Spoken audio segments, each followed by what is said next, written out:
Gulf में होगा तेजाबी कदर, और ये सवाल इसलिए भी क्योंकि इजराइल को नए हथियार मिलने जा रहे हैं। लेकिन बेंजामिन नेतन्याहू नए सवालों में भी घिरने लगे हैं। इजराइल में अब यह आवाज उठने लगी है कि जो प्रधानमंत्री ईरान का एटम बम पूरी दुनिया को दिखा रहा था, वो आखिर अब ईरान पर किए गए हमले को लेकर इस तरह से खामोश क्यों हैं? वैसे ईरान पर जवाबी स्ट्राइक को लेकर पूरे इजराइल में अब एक अजीब सा सन्नाटा पसरा हुआ है।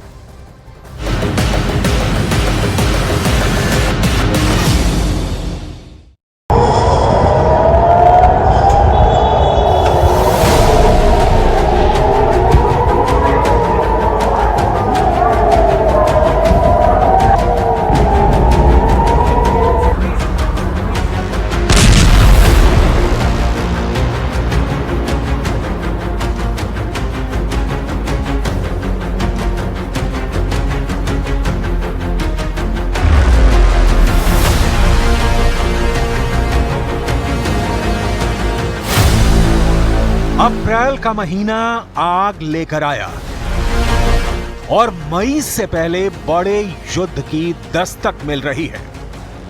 ईरान से लेकर इजराइल हर ताकत इस आग को भड़का रही है।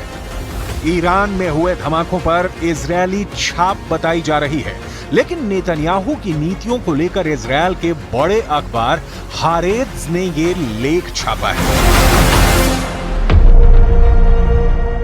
इस लेख की हेडलाइन में साफ साफ लिखा है कि ईरान पर खामोशी से किया गया हमला साबित करता है कि उनके पास कोई रणनीति नहीं है।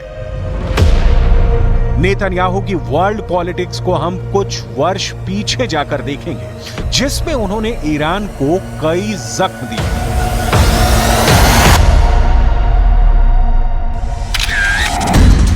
फ्लैशबैक में हमें यह तस्वीर मिली, ये 2012 की है। तब नेतन्याहू ने बताया था कि ईरान एटम बम बनाने के कितने करीब है। यह दूसरी तस्वीर 2018 की है। संयुक्त राष्ट्र में नेतन्याहू बता रहे हैं कि ईरान ने कहां-कहां परमाणु अड्डे बनाए हैं।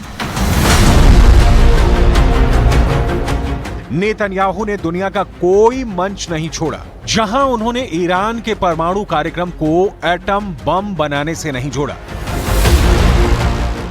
लेकिन इजरायल पर ईरान के हमले के बाद जब जवाब देने का मौका आया तो नेतन्याहू की सरपरस्ती में इजरायल फुस साबित हुआ। यही इल्जाम अब इजरायल की मीडिया अपने प्रधानमंत्री पर लगा रही है।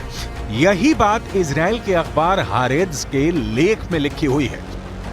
इस लेख में छपा है कि नेतन्याहू के पास ईरान को लेकर कोई रणनीति नहीं है। इस लेख में छपा है कि गाजा में भी नेतन्याहू फेल हो गए। इजरायल का मीडिया छाप रहा है कि जिस नेतन्याहू ने ईरान का डर दिखाकर अपना करियर बनाया, वक्त पर वो फेल हो गए। वो ईरान से मुकाबला नहीं कर पाए। ऐसे में बड़ा सवाल उठ रहा है, क्या यही है ईरान के खिलाफ नेतन्याहू का जीरो प्लान? क्या इजरायल को खा जाएगा ईरान?